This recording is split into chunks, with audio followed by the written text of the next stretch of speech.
All right, guys, so let's talk about how to find your perfect client and how we are going to go for the low-hanging fruit, because there's a few very, very important things that we need to kind of understand and remember when we're talking about, finding our perfect clients for our Facebook ad agency, right? So our perfect client has a number of characteristics. They make a lot of money, right? But they don't know a lot about online marketing. So our perfect client is probably not going to be, or it's definitely not going to be like a digital marketing company, obviously, right? Even though that is, technically a small business. But, our perfect market for, our perfect client would be a company that does make a lot of money, but does not use online marketing, right? Like a dentist, for example, or a doctor, for example. Businesses that, have a lot of income, they're always going to be around, and, they have discretionary income, and they just have, it's the kind of the disconnect between the online world and the local kind of offline world, right? Those are the type of companies that we're looking for, but there is something that is very important as well that we're looking for.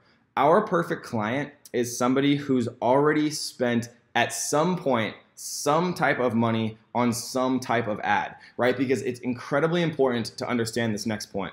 It's so much easier to move money than it is to get someone to give you new money, right? Moving money is easier than new money. And what I mean by that is moving ad spend from an inefficient form like the newspaper or a billboard, for example, to an efficient form of marketing like Facebook advertising, where you can really target your, who you're showing your ad to, so that everyone you show the ad to is much more predisposed and kind of upfront preemptively targeted to be interested in what you have to show them, versus, a billboard, for example, where 1 million people see it and 999,000 are just not going to be interested in, because you're not pre-targeting them in any way. You're just putting a huge billboard up, literally, and hoping that, 1 out of 100,000 people actually is interested in what you have to say, right?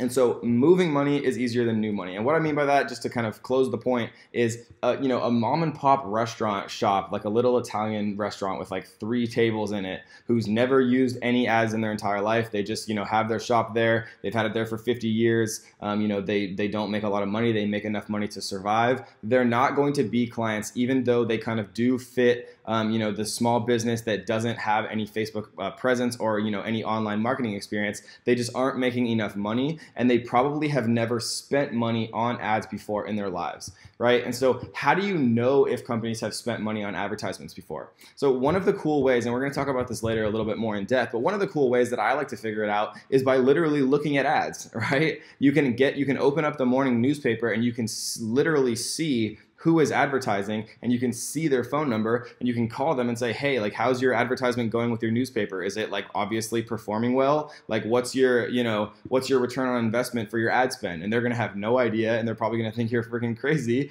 But, if you do it right and you use our templates and the strategies that we teach, you're going to be able to tell them and show them how obviously inefficient, older forms of advertising are compared to new forms of advertising.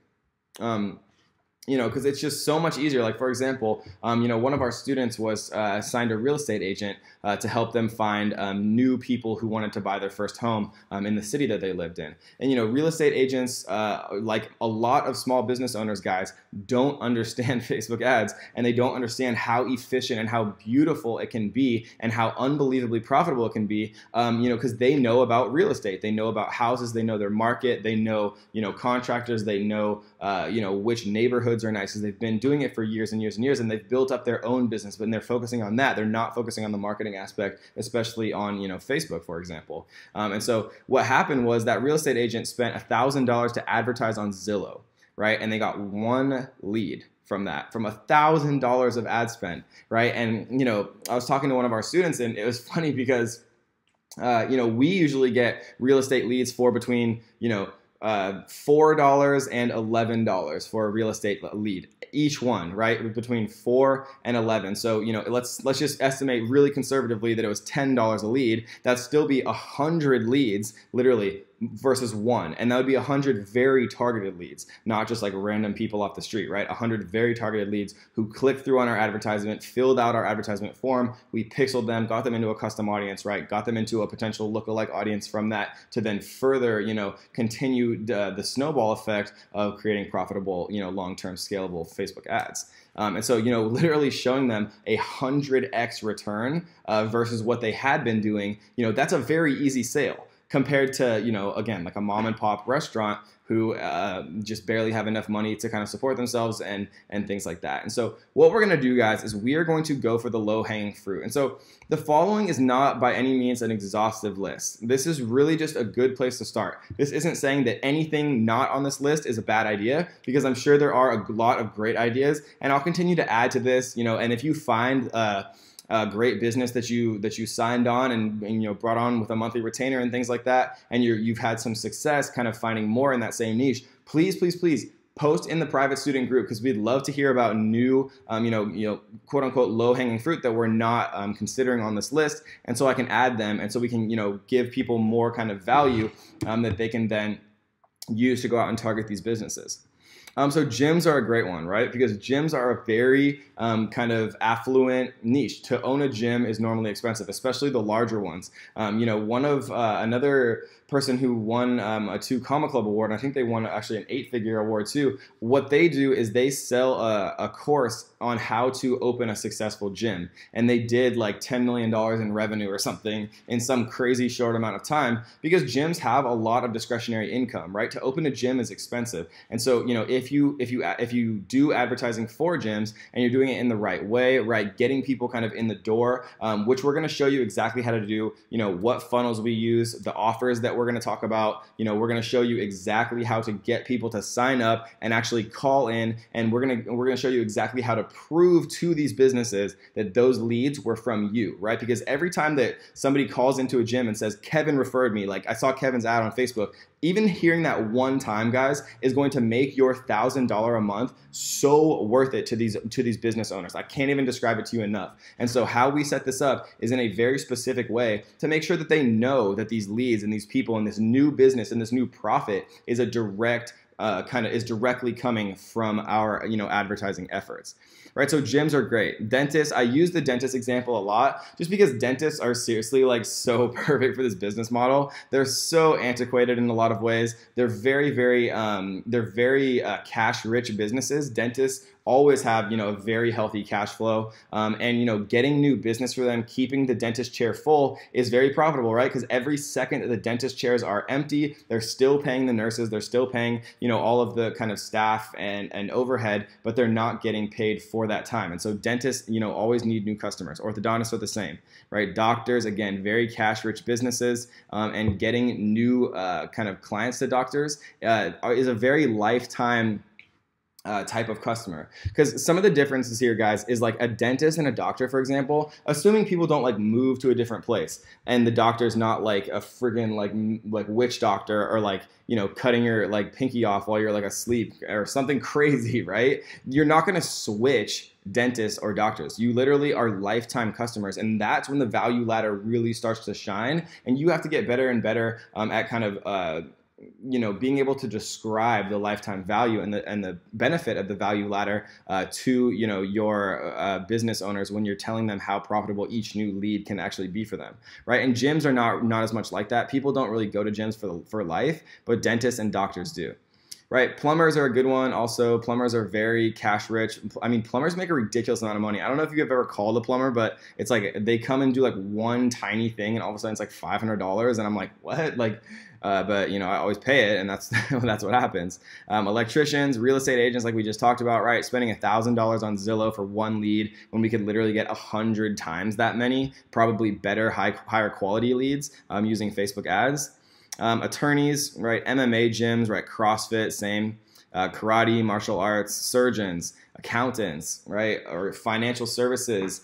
Tax accountants is a great one. When tax season comes up, if somebody sees kind of a very like scarcity-esque tax advertisement on Facebook like you have 3 days left to file your taxes, like click here to get it done for like half off or something, right? You better believe that a lot of people are going to click like that. And then once somebody is a client once, they stay a client basically forever if they perform a good service, right? And they do so at a cost efficient way. Specialty doctors like spine, all types of different specialty doctors are fantastic here. Usually they have extremely high costs that are covered by insurance. And so, connecting, the right person to the right specialty doctor is usually cheap for the person if they have insurance and very lucrative for the specialty doctor because, they've developed very specialized skills through years of schooling. And so they deserve, to charge more fees. Spas and massage parlors are obviously fantastic. Tax accountants, again. Financial services firms like financial planners, lots of different things. And you can target people by affluency, income level, net worth, and that's a fantastic way that we use actually to target financial services firms. And we're going to go through a couple examples, a number of examples actually, of exactly how we target people. So if I was going to, if I went and said, hey, Mr. Dentist, I want to run Facebook ads for you, and he said, heck yeah, right, then we're going to show you exactly how we're going to target people on Facebook who are most likely to actually sign up for his dentistry service. We're going to show you how to drive real clients, via Facebook ads to these businesses in just a few minutes. And so don't worry about that. We're going to show you exactly. I'm super excited about that because it just works, and we'll show you exactly how to do it. Personal trainers is a great one.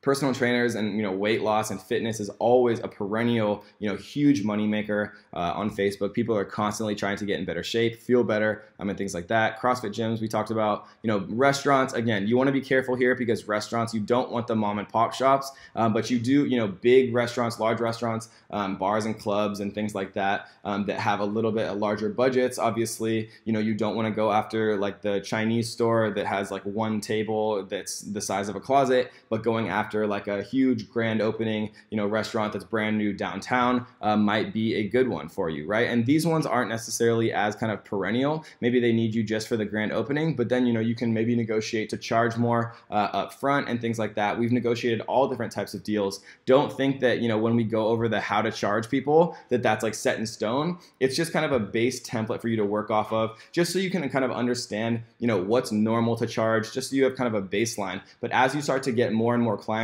via referrals and things like that, and your time starts to get more valuable, obviously, supply and demand, you can start to charge more and things like that. So that is how to find your perfect clients, guys, how to get the low-hanging fruit. Now let's actually go through a few examples to really hammer home how we're going to target people on Facebook who might be interested in going to a dentist or getting a new personal trainer. And this isn't going to be high level at all. We're really going to show you literally the ad targeters that we personally have used to make this work, guys. So I hope you enjoyed that one, and let's get to the next.